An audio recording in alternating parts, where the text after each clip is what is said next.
Bonjour tout le monde, ici Monsieur Orlan pour le podcast La Geste d'Orlan. Aujourd'hui, on va parler d'un livre très intéressant. On va retomber dans la chevalerie, mais la chevalerie avec un pas de côté, si je puis m'exprimer ainsi. Puisqu'on va parler de Don Quichotte de Cervantes. Alors comment est-ce que je suis tombé sur le livre? Bon, ça c'est très simple. Don Quichotte, c'est un impondérable de la littérature mondiale, hein. C'est aussi un impondérable du roman de chevalerie, donc vous comprenez aisément que je vais le lire, mais je vous ai dit c'est de la chevalerie un pas de côté, parce que c'est de la chevalerie sous un angle parodique. Et comme c'est très important de pouvoir rire de soi, eh bien je pense que il m'en fallait pas beaucoup plus pour aimer ce roman. Donc qu'est-ce que ce livre raconte? L'histoire, normalement, tout le monde connaît plus ou moins, c'est l'histoire d'un pauvre hidalgo de la Manche qui est obsédé par les livres de chevalerie. Et il en est obsédé au point d'en faire collection, mais c'est mentionné, c'est que c'est une collection maladive, si vous voulez. C'est-à-dire que, alors, il les collectionne, mais il les lit. Et le livre nous dit qu'il les a tellement lus, il en a tellement lu que sa cervelle finit par fondre, par chauffer, par brûler, et il perd la raison. Pourquoi? Parce que lui-même finit par se prendre pour un chevalier errant, le chevalier Don Quichotte. Et sa mission, c'est quoi? C'est la mission de tous les chevaliers, combattre le mal et défendre les opprimés. Et c'est intéressant parce que on a Don Quichotte qui se prend pour un chevalier où, au moment, si vous voulez, où l'ère des chevaliers a disparu. Et donc c'est un côté comique, parodique, mais tragique aussi. Et on y reviendra. Donc il se construit une armure, alors tout de suite c'est une armure faite de briques et de broc, ça ressemble à rien. Il va retrouver son vieux cheval qu'il va baptiser du nom de Rocinante, et évidemment il y a un jeu de mots derrière, parce que derrière Rocinante il y a le mot rosse, hein, une vieille rosse, une vieille carne, donc c'est pas, on va dire c'est pas un pur sang, hein, son cheval, c'est Don Quichotte c'est un chevalier fatigué, son cheval c'est, voilà, il est fatigué aussi. Donc il faut accepter ça. Et puis il va faire des premières sorties et finalement il va rencontrer un paysan naïf qu'il va prendre comme écuyer. Ce paysan, vous l'avez reconnu, c'est Sancho Panza. Et il faut imaginer tout de suite, parce que c'est bien de dire qu'il se prend pour un chevalier et il veut sauver la veuve et l'orphelin. Ma foi, pourquoi pas? Quand vous prenez ces bêtises de Marvel, pardon pour ceux qui aiment, chacun aime ce qu'il veut, vous prenez des super-héros, ces super-héros, ils veulent aussi sauver la veuve et l'orphelin et puis combattre le mal. Et donc qu'est-ce qui l'en empêche de le faire? Il ne faut pas oublier que Don Quichotte, il n'a plus toute sa tête. Il est à moitié timbré. Et donc la vision du monde qu'il a, elle est assez déroutante, si je puis m'exprimer ainsi. Par exemple, pour lui, une auberge, c'est un château. Lorsqu'il voit des paysannes, je peux même pas dire qu'il imagine que ce sont des princesses. Il voit des princesses. Les moulins à vent, ça c'est l'épisode le plus connu, hein, quand il va charger les moulins, pour lui c'est des géants. Et ça c'est un exemple que je lirai plus tard, il voit un moment des troupeaux de brebis qui arrivent et pour lui c'est deux armées de chevaliers qu'il va décrire en long, en large et en travers avant de foncer dessus. Parce que chaque fois qu'il voit quelque chose, il faut qu'il fonce dessus. Voilà, c'est assez spécial, mais bon, et c'est ça la chevalerie, hein. On pose des questions ensuite, mais d'abord on charge. Bon, donc, je vous dis, il se fait une armure, il se trouve un cheval, et il doit trouver une belle dame. Quand même, les chevaliers, ils ont toujours une belle dame, hein, la dame de leur pensée. Eh bien, ils vont trouver une, il va trouver une paysanne, Dulcinée du Toboso, et il va lui jurer fidélité, amour et fidélité même, donc elle devient la dame de ses pensées, mais il ne la rencontrera jamais, parce que les chevaliers, c'est l'amour chaste. On n'a pas besoin de concrétiser l'amour. Voilà, il se choisit une dame, il a tout, et c'est bon, il peut y aller. Et donc vous avez ce côté-là qui est assez déroutant, et en même temps, ce qui est très chouette dans le roman, c'est que on a Sancho Panza qui est une sorte de contrepoint. si vous voulez. Parce que euh, Sancho Panza, il est là, lui, il voit la réalité, il voit le monde de manière très matérialiste, d'ailleurs, parce qu'il pense rester auprès de lui parce qu'il se dit qu'il va pouvoir toucher quelque chose. Et il entend son maître parler chaque fois des moulins, des géants, quoi, si vous voulez, des princesses, des armées de chevaliers. Et chaque fois, il se dit, mais, mais non, mais qu'est-ce qu'il raconte ce zouf? Et finalement, bah, il reste avec lui, même si ben, il ne comprend pas ce que son maître raconte. Et c'est le contraste entre les deux qui est vraiment très drôle, qui renforce en fait cette absurdité. Je le dis tout de suite, il existe deux parties euh, à, à Don Quichotte. On va lire, moi je m'occupe surtout de la première partie, parce que en fait c'est deux parties, mais c'est deux livres, si vous voulez, différents. Et dans la deuxième partie, il reprend les aventures de Don Quichotte, mais plus tard, si vous voulez. Et c'est très drôle parce que, entre-temps, Cervantes explique qu'il y a eu beaucoup de contrefaçons en fait des aventures de Don Quichotte entre-temps, entre la première édition et la nouvelle, que c'est toutes des fausses. Voilà, voilà, ça ne va pas. Et donc il doit réparer ça, il doit réexpliquer la vérité. Et c'est très drôle aussi parce que, alors vous voyez, c'est plus qu'un livre, mais dans la première partie, il explique comment il a trouvé le manuscrit. En fait, le manuscrit, il l'a acheté et c'est une traduction. C'est une traduction et donc il ne fait que restituer ça. Et le narrateur, c'est pas Cervantes. Le narrateur, c'est un traducteur maure. Et donc, il faut prendre avec tous les préjugés qu'il y a à l'époque. Euh, Évidemment, c'est pas vrai, mais à l'époque, c'est pensé comme ça, que c'est quelqu'un qui n'est pas de confiance, si vous voulez. Et donc, il y a tout un jeu sur la littérature, sur le narrateur qui raconte ça. Est-ce qu'on peut lui faire confiance? On peut pas lui faire confiance, mais en fait, la version qu'on a, est-ce que c'est vrai? Est-ce que c'est pas vrai? Puis finalement, il y a une deuxième partie où mais on se rend compte que la première partie a été éditée, donc c'est très méta, on pourrait dire, comme livre. C'est un livre dans le livre, une histoire dans l'histoire. Et donc, vous voyez, on embrouille un peu les pistes. Donc, c'est ça qui est très très drôle. Mais voilà, donc je ne vais pas tout vous raconter, je vais surtout me concentrer sur la première partie. Donc, Quichotte, dans la première partie, il fait plusieurs sorties. Et à la première sortie, pardon, personne ne le voit, mais lui-même se rend compte qu'il n'a pas été fait chevalier. Et ça va le travailler. Donc, il va se rendre dans une auberge remplie de prostituées qu'il prend pour des dames, et il va demander à l'aubergiste de l'adouber chevalier. Et une fois sacré chevalier, il va pouvoir reprendre sa route. Donc imaginez les gens de l'auberge qui voient ce mec arriver. Il n'y a plus de chevalier, il faut remettre ça en compte. C'est que ces deux mondes parallèles qui se rencontrent, qui ne coexistent pas, qui ne se comprennent pas, et bon, ils doivent bien communiquer, si vous voulez. Et donc, imaginez dans la vraie vie, s'il y a quelqu'un qui vient vous demander est-ce que vous pouvez me faire chevalier. Moi, je crois que vous appelez la police, hein. Je pense que vous avez raison. Donc, bref, une fois chevalier, il reprend sa route, et là, il y a une succession d'aventures tragicomiques, et c'est vraiment tragicomique, parce que il veut combattre les injustices, mais il n'y arrive pas vraiment. Et quand il y arrive, ça finit toujours par foirer. Donc ça marche pas. Et donc, c'est le pire peut-être là-dedans, c'est comment est-ce qu'il explique ses échecs. Parce que c'est vrai, Don Quichotte, il est un peu dérangé, il a l'esprit dérangé. Mais il le voit bien que ça ne marche pas. Eh bien, il explique toujours, il a une explication toute faite, hein, il explique ça toujours par des enchanteurs. C'est la faute d'enchanteurs qui ont jeté un sort, et évidemment, les enchanteurs, ils ont jeté un sort, on ne peut rien faire contre ça. C'est pratique, hein, c'est pratique. Bon, il fait une deuxième sortie, et là, Sancho Panza se joint à l'Hidalgo qui lui promet beaucoup de choses, comme je vous l'avais dit. Comme je l'ai déjà dit aussi, Sancho Panza, il va contrebalancer l'idéalisme et la folie de son maître. Parce qu'il est rationnel et parce que lui, il voit les choses, en tout cas d'un point de vue matérialiste, il voit les choses comme elles sont. Donc c'est ça qui est très bizarre.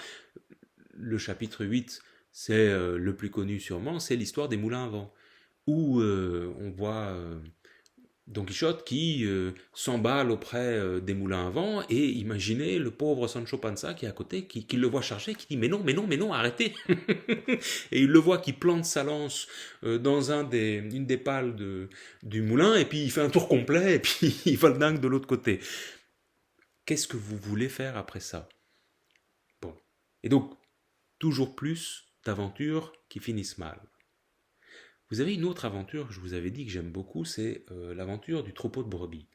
Et là, c'est vraiment... Je crois que c'est une des aventures qui m'a fait le plus rire, parce que c'est tellement absurde, et en même temps, c'est très poétique. C'est Don Quichotte qui confond des brebis avec deux armées qui vont se battre. Et on a droit à une très longue description des principaux combattants à la surprise de Sancho. Parce que Sancho, il voit les brebis, tandis qu'il entend la description de tous les seigneurs, de tous les chevaliers qui sont là, etc., par Don Quichotte.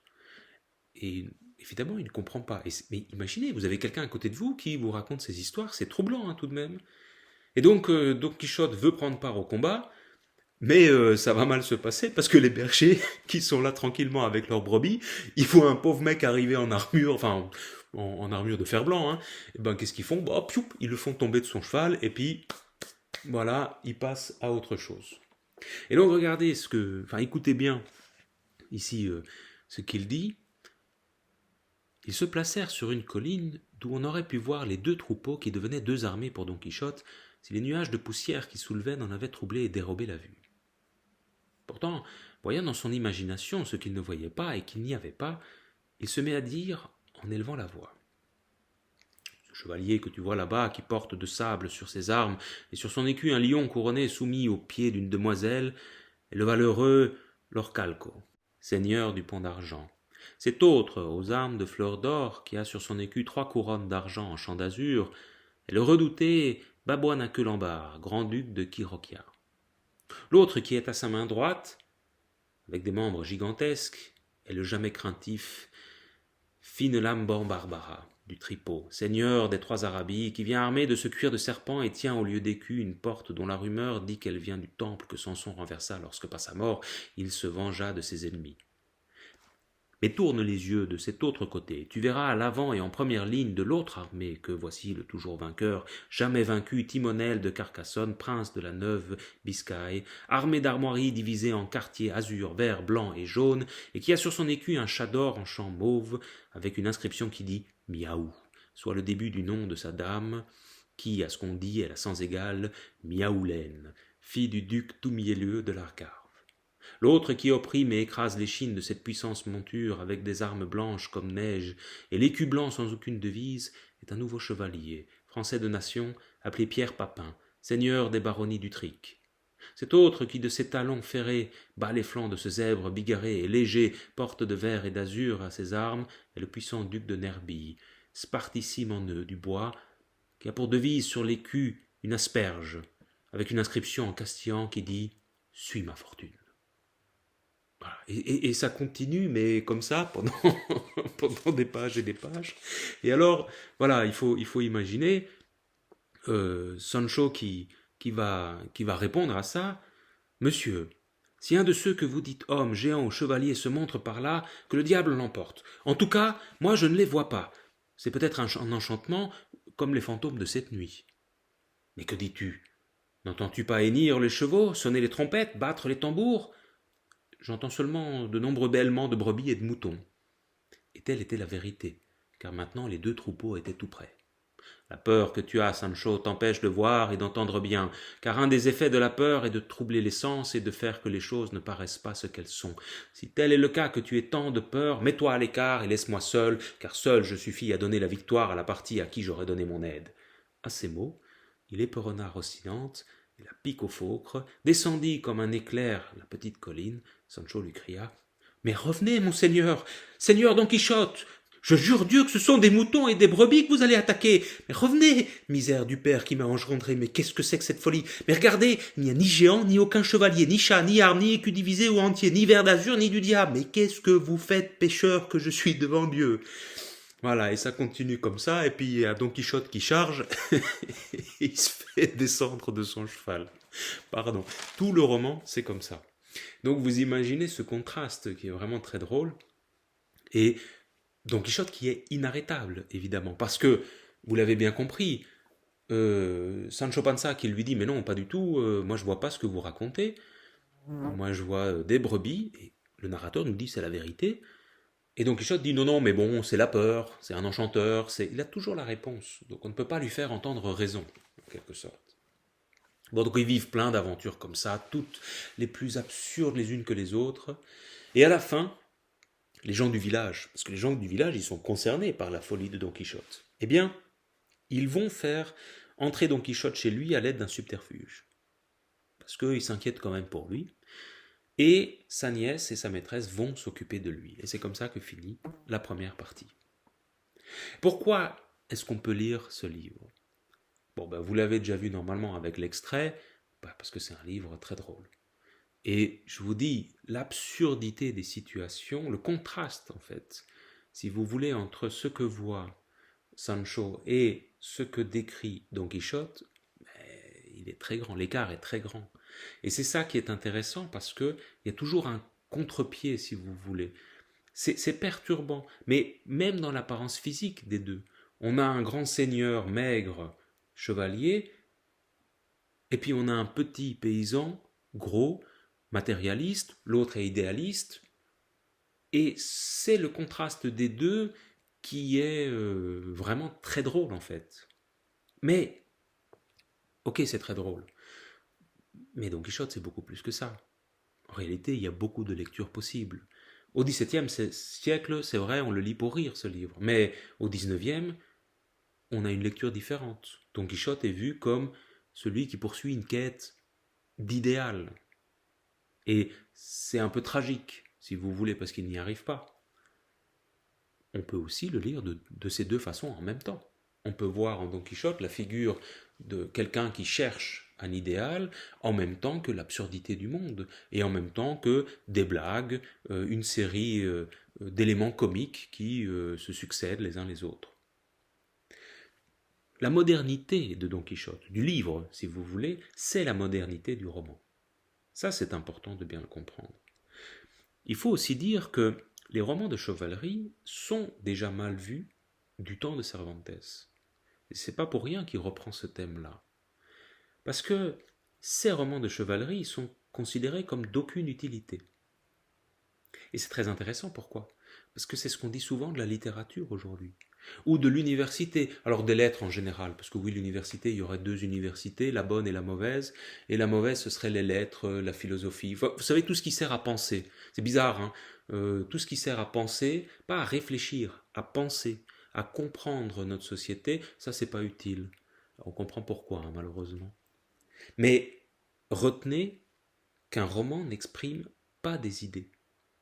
Un roman, il prend des idées et il va les donner dans un jeu de fiction.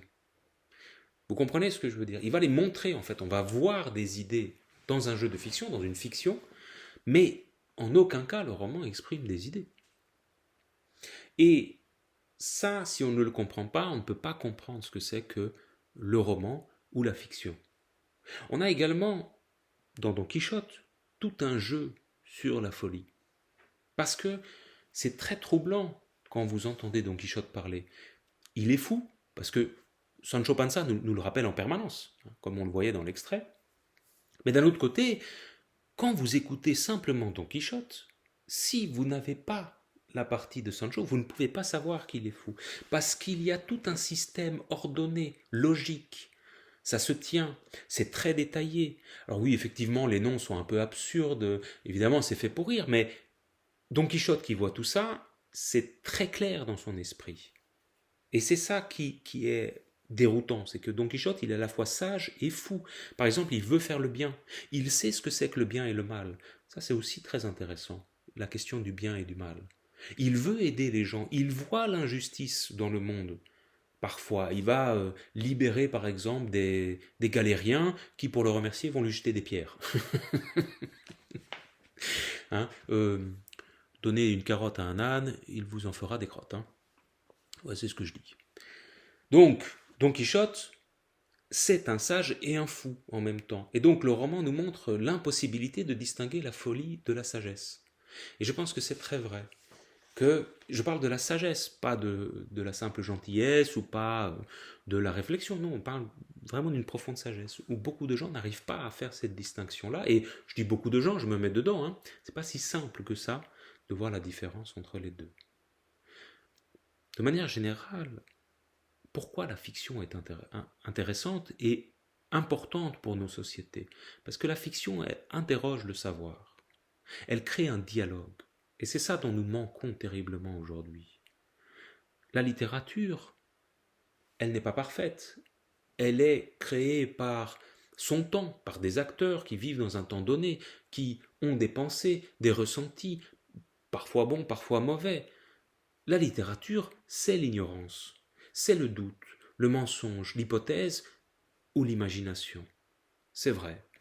Mais la littérature a le pouvoir vertueux, j'insiste, de transmettre tout ça, tous ces éléments-là, et de donner le désir de poursuivre, de continuer. Il ne faut aussi jamais sous-estimer le pouvoir des mots et des images. Parce que ce n'est pas parce que vous pensez avoir compris quelque chose que vous ne pouvez pas mieux la comprendre ou qu'elle ne peut pas se révéler pleinement à vous lorsque vous voyez des mots la décrire.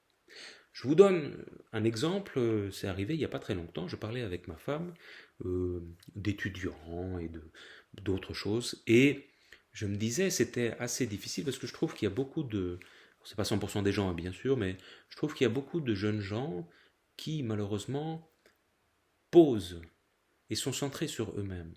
Et quand je dis centrés sur eux-mêmes, c'est pas qu'ils parlent d'eux, c'est qu'ils veulent renvoyer une image d'eux-mêmes, parce qu'ils ont peur, c'est difficile de s'affronter soi-même, mais ils veulent renvoyer une image d'eux-mêmes, et ils sont toujours dans cette idée de il faut renvoyer cette image-là. C'est pas très précis ce que je dis, bon, on n'est pas dans un colloque scientifique, donc je dois pas être précis, mais ce que je veux dire, c'est qu'on voit beaucoup de gens, mais je dis des jeunes, mais ça peut être même des gens de ma génération, et c'est quelque chose que j'avais l'impression de ne pas voir avant. Et ma femme m'a répondu sur ce point-là. Elle m'a dit, mais pense aux réseaux sociaux. Et quand elle m'a dit ça a fait tilt dans ma tête. Et je me suis dit, oui, elle a raison. Ça peut expliquer ça, les réseaux sociaux. Le fait qu'on est tellement obligé de se mettre en scène sur les réseaux sociaux, de parler de soi, mais en fait on ne parle pas de soi sur les réseaux sociaux. On construit une image idéalisée de soi. Et donc ça crée une dichotomie entre le vrai moi et puis l'image qu'il y a. Et quand l'image est critiquée, tout s'effondre en quelque sorte parce qu'on se retrouve nu devant soi-même et c'est pas agréable. Et je vous dis un petit secret, moi j'ai pas de réseaux sociaux. J'ai jamais voulu de réseaux sociaux. Alors j'en ai un parce que je suis obligé par la force des choses d'en avoir un, mais je suis pas très actif et au fond je m'en fiche. Je connais pas très bien les codes des réseaux sociaux. Mais pourquoi j'ai jamais voulu avoir de réseaux sociaux? Je condamne pas les gens qui veulent, chacun fait ce qu'il veut. Mais parce que j'ai considéré dès le départ que c'était une faille narcissique. Et que je ne suis pas différent des autres, que je pouvais tomber dans cette faille narcissique si j'allais sur les réseaux sociaux. Dites-vous bien qu'on m'en a beaucoup voulu de ne pas être sur les réseaux sociaux. Oh là là, non dit Dieu, quand j'étais étudiant, on me l'a sorti. T'es pas sur les réseaux sociaux, c'est pas bien, il faut faire ci, il faut faire ça. Oh là là. Vous n'êtes pas obligé d'aller sur les réseaux sociaux. Quand on vous dit, mais tout le monde y va, ce n'est pas obligatoire. Je n'y suis pas, je me porte très bien. Voilà. Et vous faites ce que vous voulez. Bon, et en dernière chose, il est facile de pointer du doigt une chose, voire une personne, qui semble en dehors des règles, des normes. En d'autres mots, il est facile de pointer une personne en disant « il est bizarre, il n'est pas normal, il n'est pas comme nous, il est fou ». Il est plus difficile de se questionner sur soi et de remettre en question les normes qui nous entourent. Je vous remercie et vous souhaite bonne lecture.